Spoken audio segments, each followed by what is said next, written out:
សួស្តីពុកម៉ែបងប្អូនថ្ងៃនេះខ្ញុំបង្រៀនអំពីរបៀបបង្កើតចៃទឹកក្រហមពុកម៉ែបងប្អូនតិចនិចងាយពុកម៉ែបងប្អូនដោយសារ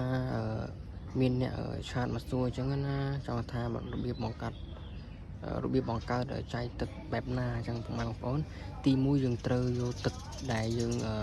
ដូរពីកូនត្រីដែលយើងចិញ្ចឹមត្រីក្រិមដូចយើងដូរទឹកអញ្ចឹងយើងយកអាទឹកដែលដូរហ្នឹងយើងយកមកចាក់ចូលបញ្ចូលគ្នាក្នុងកធុនអញ្ចឹងណាពុកម៉ែបងប្អូនអូខេ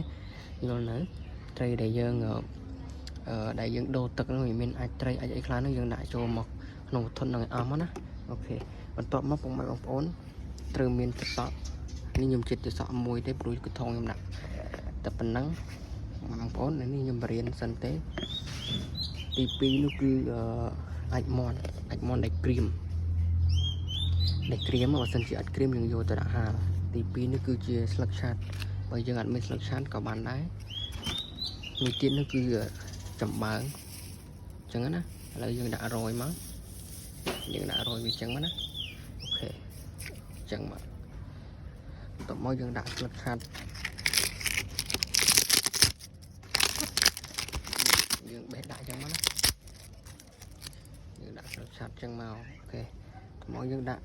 យើងចាក់ចូលមកទៅនេះចង់និយាយថាទឹកសក់នេះគឺយើងយកទឹកសក់ដែលចិត្តទុំយើងកុំយកខ្ចីមកយើងយកចិត្តទុំឬក៏យើងទិញមកយើងអាចទុកមួយថ្ងៃពីរថ្ងៃឲ្យវារៀងទុំអញ្ចឹងណា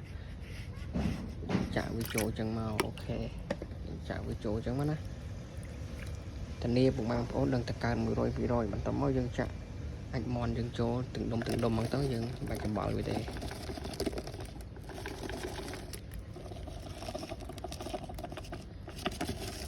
អូខេប៉ុណ្ណាកុំឲ្យច្រើនពេក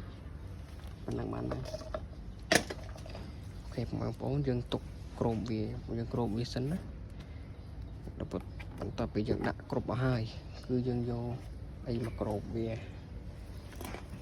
ទុកប្រហែលជា3ថ្ងៃបងប្អូនទុកប្រហែលជា3ថ្ងៃណាបន្ទាប់មកចាំយើងបើកមើលម្ដងទៀតវា3ថ្ងៃគឺវាមិនទាន់កើតទេ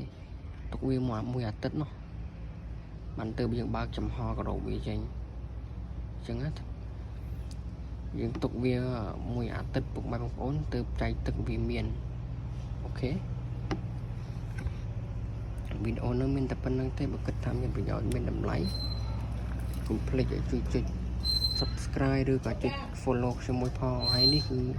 ជាទឹកខៀវទេដែលខ្ញុំធ្វើអញ្ចឹងណា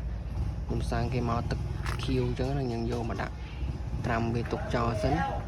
ទុកដាក់ចៃទឹកក្រហមរបស់យើងចំក្នុងហ្នឹងអញ្ចឹងណាអូខេវីដេអូហ្នឹងមានតែប៉ុណ្្នឹងទេអូខេបាយបាយជួបគ្នានៅវីដេអូក្រោយ